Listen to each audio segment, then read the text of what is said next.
Hi friends. हाय दोस्तों।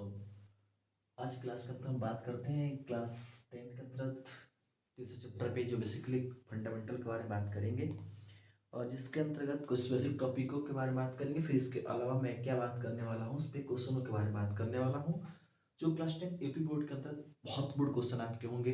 उन question में बात करने वाला हूँ। ठीक है, जानेंगे दो चर वाले रैखिक समीकरणों पे हम सीधा बात करने वाले हैं। ठीक है, इसके अंतर्गत क्या क्या टॉपिक है आपको कवर करना है, आइए इस पर बात करते हैं। ठीक है, दो चर वाले रैखिक समीकरण, चैप्टर का नाम है दो चर वाले रैखिक समीकरण। क्लास 10th का chapter number 3, UP board 2016 class 10th exam math के लिए मैं टॉपिक लेकर के आ चुका हूँ और बड़े से बड़े ढंग से अच्छे से क्वेश्चन पे सारे टाइप के क्वेश्चन पे बात करेंगे।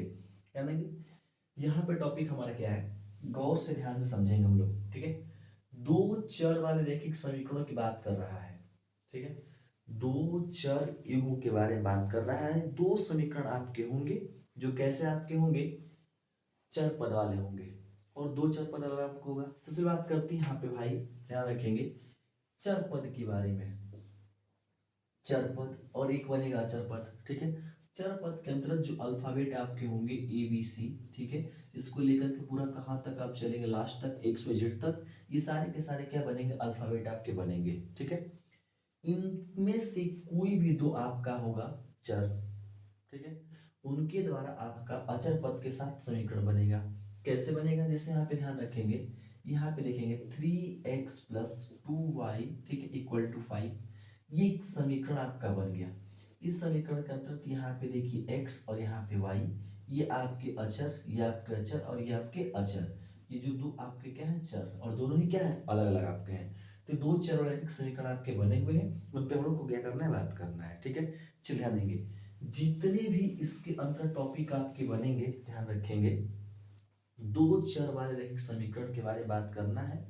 इसके दो मानक समीकरण होते हैं। पहला जो आपका होता है a1x प्लस आपका b1y plus c1 equal to 0, ये समीकरण एक बन गया। दूसरा समीकरण जो आपका होता है, इसका मानक समीकरण a2x प्लस यहाँ से b2y प्लस यहाँ से c2 इक्वल टू 0, समीकरण नंबर 2। ठीक है, पहले दूसरे दो समीकरण बने हैं जिसके अंतर्गत एक्स वाई आपका है और ये x का गुणांक a1, y गुणांक b1, यहाँ से c1, ये आपका a2, ये b2 और ये c2 दिया गया है।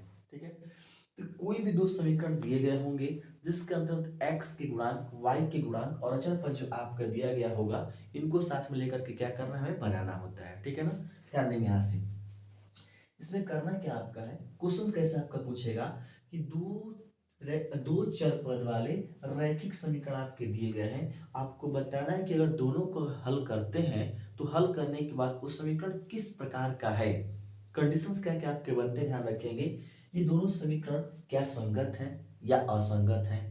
अगर कंडीशन क्या आपका बनेगा, क्या दोनों समीकरण एक ही रेखा पर प्रतिच्छेद करते हैं, मतलब एक ही रेखा पर आपके मिलेंगे। क्या ये दोनों समीकरण का केवल और केवल एक हल होगा या इसके अनेक हल आपके होंगे, या अपरिमित रूप से अनेक हल होंगे, या दोनों संपाती आपके होंगे, या अद्वितीय हल आपके होंगे, या ये दोनों समीकरणों को हल करने के बाद क्या समांतर रेखा के रूप में मिलेगा, या दोनों समीकरणों को हल करने के बाद इनका कोई भी हल नहीं है। इन सारे टॉपिकों पे हम लोग क्या करेंगे, बात करेंगे। ध्यान देंगे यहाँ से किसी भी, ठीक है ना, समीकरण के अंतर्गत, इस चैप्टर में किसी भी समीकरण के अंतर्गत दो चर पद आपके आ गए, उसमें कह रहा है कि आप बताइए किस प्रकार का रेखा है। ठीक है ना, उनको कैसे सॉल्व करेंगे। सबसे पहले क्या करेंगे कि उस समीकरण एक दिया है, उससे आप a1 का गुणांक निकालेंगे, b1 का निकालेंगे और c1 का निकालेंगे। दूसरा जो आपका बनेगा उससे a2, b2 और क्या निकालेंगे, c2 आप निकालेंगे। ठीक है ना, ये ध्यान रखेंगे a1 b1 c1 a2 b2 c2। पुनः इसका अनुपात बनाएंगे, क्या बनाएंगे, a1 अपान a2। ठीक है, इनका इनका एक साथ आपको बनाना है।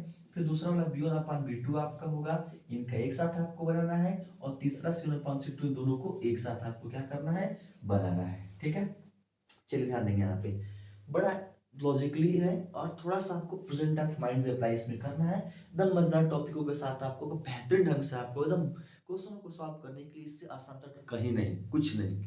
और जितना आपको बता रहा हूँ, अगर उतना तैयार कर लेते हैं। तो ध्यान रखेंगे यही सारा पूरा एपी बोर्ड के अंदर चैप्टर से क्वेश्चन और जो मेथड आपका है तैयार करके रखिए, बिल्कुल काम परफेक्ट आपका बनेगा। आइए बात करते हैं टॉपिकों पे।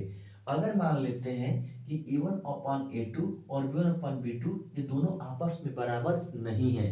बराबर नहीं का मतलब कि इसका जो वैल्यू होगा इसके वैल्यू से इक्वल नहीं है, और इससे इक्वल हो भी सकता है और इससे नहीं भी हो सकता है। ठीक है, तो उस कंडीशन में इन दोनों समीकरणों को हम क्या कहेंगे, देखिए यहाँ से a1 अपॉन a2 और b1 अपॉन b2 देख रहे हैं ना, ये दोनों बराबर नहीं है। अगर आपके बराबर नहीं है तो इन दोनों समीकरणों को हम क्या कह सकते हैं, किस प्रकार के समीकरण बन सकते हैं या कहलाएंगे, तो प्रतिच्छेदक रेखा केवल और केवल एक हल कहला सकते हैं, या इन दोनों समीकरणों का अद्वितीय हल होगा, या हम ये भी कह सकते हैं कि दोनों समीकरण कैसे होंगे, संगत होगा।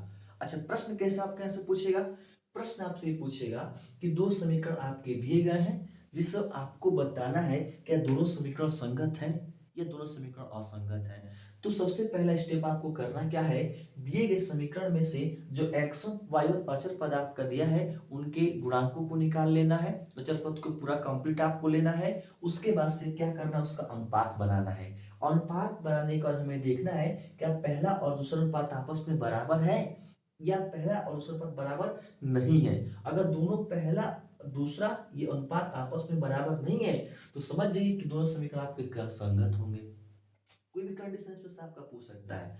अभी आपके सामने क्वेश्चन लेके आएंगे इन पे जो बड़े इंपॉर्टेंट आपके होने वाले हैं, बड़ा खूबसूरत सा क्वेश्चन, आप उसको ध्यान रखेंगे, ध्यान देंगे। अगर मान लेते हैं इन दोनों समीकरणों का आपने हल किया और दोनों के यानी कि a1 upon a2 b1 upon b2 c1 upon c2 का मान निकाल लिया और सब के सब आपस में क्या है, बराबर है, इक्वल है, तो दोनों समीकरणों को हम क्या कहेंगे, समपाती कहेंगे। मतलब दोनों समीकरणों का अनुपात आपका क्या होगा, एक जैसे होगा, एकदम बेढंग का नहीं, ढंग का बनेगा। यानी कि संगत कैटेगरी में आपके क्या है, आने वाले हैं, संगत कैटेगरी कहलाएगा। संपाती संगत हो, संपाती भी होगा, संगत भी आपका होगा, या फिर हम भी कह सकते हैं क्या इनका अनंत हल होगा, अनंत हल भी आपका होगा। तो क्वेश्चनों को लेके चलेंगे इस कंसेप्ट के द्वारा। देखिए कितने मजेदार क्वेश्चन और बहुत सारे क्वेश्चन आपके पूछे गए हैं। इनसे संबंधित जितने भी प्रश्न आपके होंगे आज की क्लास के अंतर्गत आपको मिल जाएंगे, और उतना आप तैयार कर लीजिए, वही क्वेश्चन आपके क्या होंगे, बनेंगे। ठीक है, तो आइए हम बात करते हैं टॉपिक के तरफ। ठीक है, टॉपिक हमारा क्या है, गौर करेंगे यहाँ पे। सबसे पहले क्वेश्चनों को लेंगे, इनको भी रखते हैं, इनको भी रखते हैं, इनसे कंपेयर करके हम लोग क्या करते हैं, बनाते हैं। आइए क्वेश्चनों को लेते हैं, कुछ समीकरणों को। जैसे यहाँ पे दो समीकरण दिए गए हैं, एक क्वेश्चन लेते हैं ध्यान से समझने का। 3x, फिर उसके बाद से आपका क्या दिया है, +2y और यहाँ से इक्वल टू करके 5, यह एक समीकरण है। ठीक है, एक और समीकरण आपका दिया गया है, ठीक ना, और ये आपका दिया गया है 2x minus 3y equal to 7, ये समीकरण आपका 2 है। प्रश्न में क्या कह रहा है कि दिए गए दो समीकरण आपके हैं, इन दोनों समीकरणों से a1 upon a2 b1 upon b2 c1 upon c2 इनका मान निकाल करके बताइए कि दोनों समीकरण संगत हैं या असंगत, यही हमको क्या करना है, बताना है। ठीक है, हमें इनमें से बताना है कि संगत है क्या संगत, ये हमें क्या करना है, बताना है। ठीक है, चलिए आइए गौर करेंगे कैसे आपका बनेगा। ठीक है, पहले समीकरण से हम, ठीक है ना, a1 b1 c1 का मान निकालेंगे और दूसरे समीकरण से a2 b2 c2 का मान ज्ञात कर लेंगे। तो पहले समीकरण से अगर हम a1 का मान निकालते हैं तो x के आगे का जो अंक होगा वह a1 कहलाएगा, और y के आगे का जो अंक आपका होगा वह b1 कहलाएगा, और लास्ट में जो पद आपका बचेगा वह c1 कहलाएगा। तो हम देख पा रहे हैं कि जो मानक समीकरण है इसमें c1 बराबर के इधर लिखा हुआ है और ये बराबर की साइड है। तो जब इसको बराबर के इधर लेकर के आएंगे तो इसका रूप क्या होगा, -5 होगा, क्योंकि प्लस है तो माइनस होगा, और जब भी माइनस चिन्ह आएगा उसके चिन्ह के साथ आपको लेकर के क्या करना है, बनाना है। इस बात को दिमाग में रख लीजिए, उसको बिना चिन्ह के साथ नहीं बल्कि चिन्ह के साथ आपको बनाना है। ठीक है, आइए अगले पॉइंट पे ध्यान रखेंगे। दूसरे वाले में आप हल करेंगे तो a2 का मान आपका 2, यहाँ से b2 का मान निकालेंगे -3, और यहाँ से c2 का मान कितना होगा, ये देखिए बराबर के इधर प्लस है, जब इधर लेके आएंगे तो माइनस, यानी -7 आपका होगा। ये सबसे पहला स्टेप हमारा बनेगा। ठीक है, सेकंड स्टेप आपका क्या बनेगा, ध्यान रखेंगे। a1 अपॉन a2 का मान निकालेंगे, 3/2 होगा, क्योंकि a1 का मान 3 a2 का मान 2, यहाँ से b1 अपान b2 का मान निकालेंगे तो b1 का मान 2 और इसका कितना आएगा -3। फिर उसके बाद से c1 अपान c2 का मान निकालेंगे तो -5/-7 और माइनस से माइनस को क्रॉस हटा देंगे तो यहाँ से क्या आएगा 5/7 आएगा। अब हम देख पा रहे हैं कि a1 अपान a2 जो है ये 3/2 है, इसका 2/-3 है, इसका 5/7 है। तो क्या यहाँ पर a1 अपान a2 का जो वैल्यू है b1 अपान b2 की इक्वल है? नहीं है। बात उसका मतलब नहीं है, पहले वाला सिर्फ मतलब है, नहीं है। तो जब नहीं है तो आपके समीकरण कैसे होंगे, यानी कि संगत असंगत में से कैसे होंगे? संगत होंगे। तो यहाँ पर लिखेंगे अतः, ठीक है, अतः करके आप लिखेंगे कि दिए गए समीकरण आपके है ना वो समीकरणों का निकाय कैसा है, ठीक है ना। यहाँ से लिखेंगे समीकरण का निकाय, ठीक है ना। समीकरण का जो निकाय आपका होगा वो कैसा आपका होगा? संगत होगा या संगत है। समीकरण का निकाय कैसा आपका है? संगत है, ठीक है। तो ऐसे प्रश्न में आपका दे करके पूछेगा कि संगत असंगत संपाती अपरिमेय अपरिमित रूप से अनेक हल समांतर रेखाएं कोई हल नहीं, क्या कंडीशन ऐसा आपका बोलेगा, ठीक है। तो ये देखिए दो समीकरण मैंने लिया, सिंपल सा बिल्कुल आपको हल कर लिया। इसी प्रकार से सिंपल से सारे प्रश्नों को आपको क्या करना है? कवर करना है। आइए देखिए नेक्स्ट टॉपिक की तरफ हम चलते हैं, नेक्स्ट क्वेश्चन की तरफ चलते हैं, थोड़ा सा चेंज करके अब कुछ और निकालते हैं, ठीक है। अच्छा ध्यान देंगे, मान लेते हैं यहीं पे संगत असंगत ना कह करके, ठीक है, कह देता आपसे इसमें क्या ये बताइए कि दोनों समीकरण का हल अद्वितीय है। तो अद्वितीय की कंडीशन आपको पता होना चाहिए कि a1 अपान a2 b1 अपान b2 जो इक्वल नहीं है तब आपका क्या बनेगा? अद्वितीय हल बनेगा। तो अद्वितीय हल आपका बनेगा तो यहाँ पे आपको हम कह सकते हैं, ठीक है।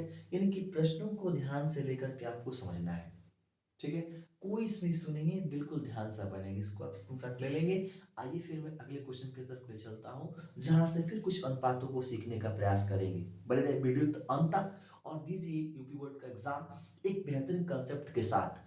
और फिर ऐसे वीडियो के लिए और क्या करेंगे, हमेशा जुड़े रहेंगे। आइए ध्यान रखेंगे नेक्स्ट क्वेश्चन हम क्या बनाते हैं, इनको हटाते हैं यहाँ से, पूरा ही यहाँ से हटाते हैं, ठीक है। इसको पूरा कैंसिल करते हैं हम लोग और नेक्स्ट क्वेश्चन की तरफ आते हैं, देखते हैं प्रश्न कैसे बनेंगे। ये क्वेश्चन नंबर 1। अब क्वेश्चन नंबर 2 की तरफ हम चलते हैं जिसमें हम पाठ बनाते हैं, ठीक है ना। चलिए यहाँ से क्वेश्चन नंबर आपका 2। क्वेश्चन नंबर 2 क्या आपका दिया हुआ है, ध्यान रखेंगे। यहाँ पे दिया हुआ है कि दो समीकरण आपके दिए गए हैं, ठीक है ना, और उसमें आपको कह रहा है के भी दिया हुआ है, के का मान निकालने के लिए कहा गया। जैसे यहाँ पे समीकरण क्या दिया गया, ध्यान देंगे। देखिए ये भी क्वेश्चन आपका यूपी बोर्ड में कई बार आपका पूछा हुआ है। क्वेश्चन आपका क्या दे रखा है, क्वेश्चन दिया हुआ आपका कि 2x यहाँ से प्लस आपका ky इक्वल टू यहाँ से 1, यह एक इक्वेशन आपका है, समीकरण है। पहला इक्वेशन हो गया और एक और इक्वेशन आपका दिया है और कह रहा है दूसरा इक्वेशन और करके दिया हुआ है। वो इक्वेशन आपका है 3x minus 5y equal to आपका 7, ठीक है ना। दो इक्वेशन आपके बन गए। कह रहा है कि दोनों इक्वेशनों का क्या दिया है, एक अद्वितीय हल आपका दिया गया है, अद्वितीय हल है, ठीक है ना। अद्वितीय हल है तो यहां से कह रहा है कि के का मान ज्ञात कीजिए, के का मान ज्ञात कीजिए, प्रश्न हमारा ये है, ठीक है ना। ऐसे प्रश्न यूपी बोर्ड में आपको क्या करेगा, पूछेगा। और ये जो क्वेश्चन आप देख रहे हैं ये 2023 के अंदर पूछा हुआ है, एनसीईआरटी के अंदर क्वेश्चन आपको मिल जाएगा, ठीक है। एनसीईआरटी एग्जाम्पलर कह सकते हैं। देखेंगे यहाँ से दो इक्वेशन आपका दिया हुआ है और पहले ही से कह दे कि अद्वितीय हल है, ठीक है। तो हमको क्या करना है, के का मान बताना है कि के का मान कितना होगा। तो सबसे पहले ध्यान रखेंगे कैसे आपको हल करना है। यहाँ से सॉल्यूशन लिखेंगे, लिखेंगे 2x प्लस यहाँ से ky इक्वल टू 1, 1 को इधर लेके आएंगे तो 2x plus ky minus 1 equal to कितना होगा, 0। इसको समीकरण नंबर क्या बना लेते हैं, 1। यहाँ पे देखेंगे दूसरा समीकरण 3x minus 5y equal to 7। तो यहाँ से लगाएंगे 3x माइनस 5y, 7 को इधर लेके आए तो माइनस 7 इक्वल टू 0 हो जाएगा। इसको समीकरण नंबर क्या बना लेंगे, 2 बना लेंगे, ठीक है। अब इनसे पहले समीकरण से a1 का मान 2 होगा, b1 का मान k होगा, c1 का मान -1 आपका होगा। दूसरे समीकरण से a2 का मान 3 होगा, फिर उसके बाद से यहाँ b2 का मान -5 होगा और c2 का मान कितना हो जाएगा, c2 का मान यहाँ पे नीचे लिख लेते हैं -7 आपका होगा। ठीक है, तो A1 B1 C1 A2 B2 C2 इन सब का मान हमने क्या कर लिया, ज्ञात कर लिया। ठीक है, अब ध्यान रखेंगे प्रश्न में कहा है कि एक अद्वितीय हल है। ठीक है ना, यानी यहाँ से लिखेंगे अद्वितीय हल है। तो अद्वितीय हल है के लिए कंडीशंस क्या बनेगा उसको लिखेंगे। अद्वितीय हल के कंडीशन आपका ये बनेगा कि A1 upon A2 is not equal to B1 upon B2 के बराबर नहीं है। ये C1 अपॉन C2 के बराबर हो भी सकता है और नहीं भी हो सकता है। कंडीशंस ये आपका दिया है कि वो बराबर आपका हो भी सकता है, नहीं भी हो सकता है। तो हमें इससे मतलब नहीं, हमें सिर्फ इससे ही मतलब है। कह रहा है कि के का मान ज्ञात कीजिए। ठीक है ना, जिसके लिए समीकरण आपका क्या एक अद्वितीय हल है, तो इसके आपको क्या करना है, मान ज्ञात करना है। ध्यान रखेंगे, देखिए इक्वल टू नहीं है, बस इतना ही है, कोई दिक्कत नहीं इससे। ठीक है, देखिए ये हो भी सकता है नहीं हो सकता, लेकिन यहाँ पे कंफर्म तो है नहीं। आगे बात करते हैं बस अद्वितीय की कंडीशन। यहाँ पे देखिए A1 का मान 2, A2 का मान कितना आपका दिया है, 3 दिया है, और फिर यहाँ से नॉट इक्वल टू B1 का मान k और B2 का मान कितना दिया है, -5। ठीक है, चलिए आइए क्रॉस मल्टीप्लाई करते हैं। अगर हम इसका क्रॉस मल्टीप्लाई करेंगे तो देखो यहाँ से 3 k आपका होगा और -10, तो की का मान निकालेंगे, ये नॉट इक्वल टू -10/3, यानी की का जो मान आपका बराबर नहीं है किसके, -10/3 बराबर नहीं है। तो इसका मतलब हुआ कि -10/3 को छोड़ करके इसके अतिरिक्त भी कह सकते हैं कि जो भी आपका मान होगा वो इस की के लिए अद्वितीय हल क्या करेगा, बनाएगा। ठीक है, प्रश्न देखिए कैसे घुमा करके आपसे पूछ रहा है, और ऐसे प्रश्न आपको घुमा करके क्या करेगा, पूछेगा जो दिमाग को हिला कर रख देगा। क्वेश्चन को ध्यान से फिर से समझे क्या कह रहा है। क्वेश्चन में दिया गया है कि दो समीकरण है और एक अद्वितीय हल है, तो के का मान बताइए।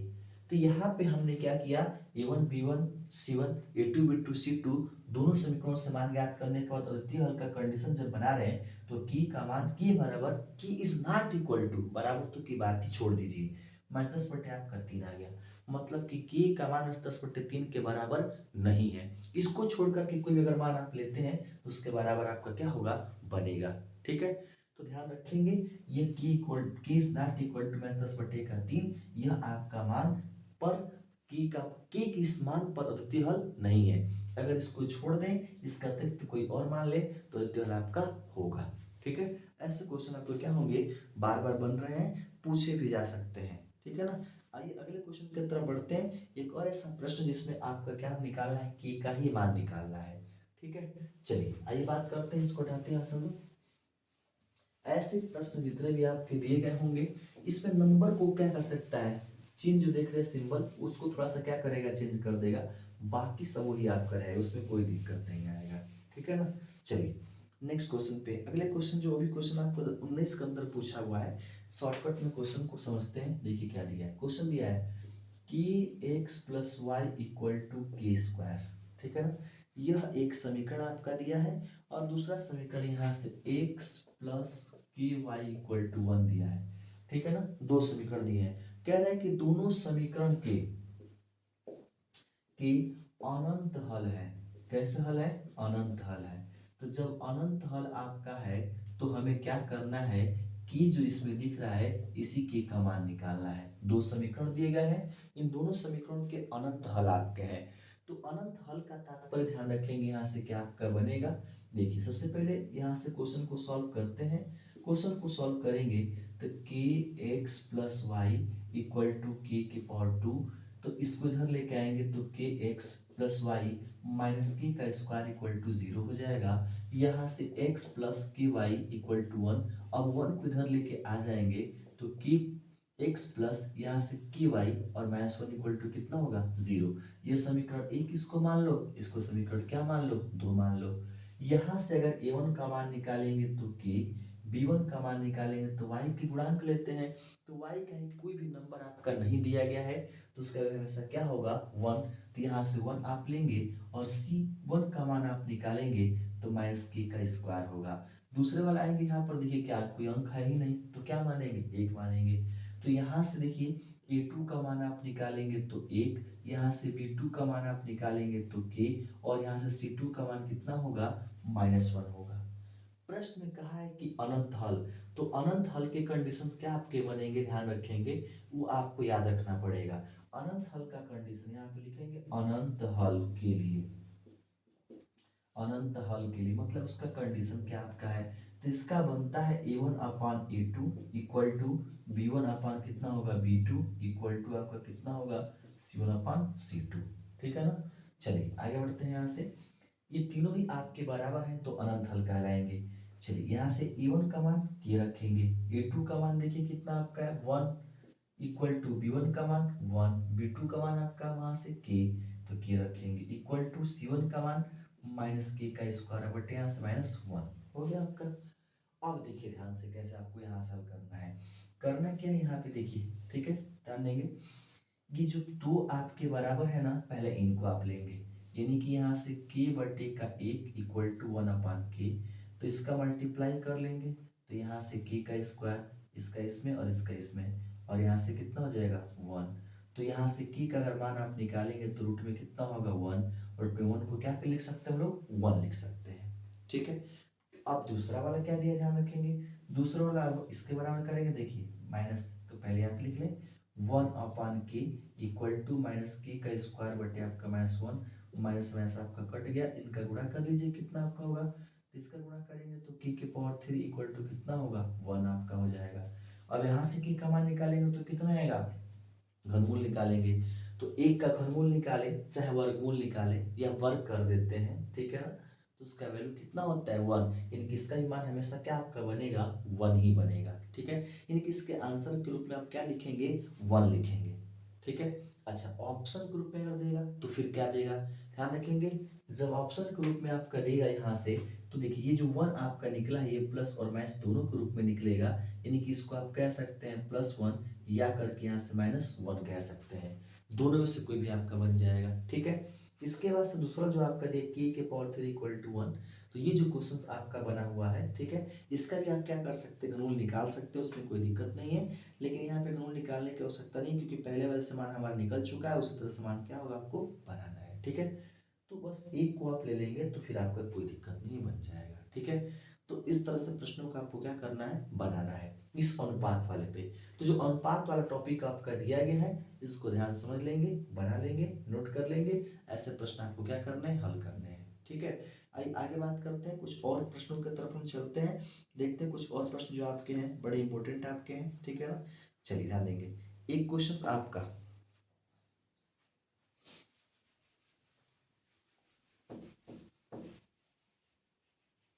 एक और क्वेश्चन बनाएंगे।